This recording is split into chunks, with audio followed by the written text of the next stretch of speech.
কিন্তু কীভাবে ঈশ্বরের হাত তাকে হার এক মৃত্যু থেকে, হার এক বিষয় থেকে তাকে বাঁচিয়ে এসেছে, তাই দাউদ সেটা নিজের স্বচক্ষে দেখেছে।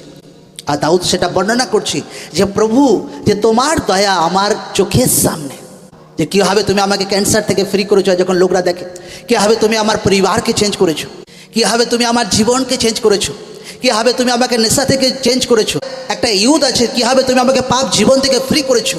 আর দাউদ সেইভাবে ঈশ্বরের সে প্রেম ভরা দয়াকে, ব্লেসিংকে তার জীবনে বর্ণনা করছিল।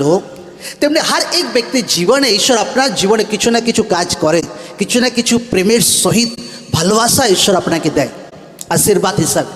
আর একটা ব্যক্তিকে সেটা তার জীবনে খেয়াল করা দরকার আছে, কারণ এইটাই কোনো ব্যক্তিকে আগে বাড়ায়, এইটাই কোনো ব্যক্তিকে ঈশ্বরের সঙ্গে আরও তাকে ডিপলি নিয়ে যায় একদম, যে ঈশ্বরের সেই দয়া, ঈশ্বরের সেই দয়া, যে দয়ার মধ্যে বহুত প্রেম একদম।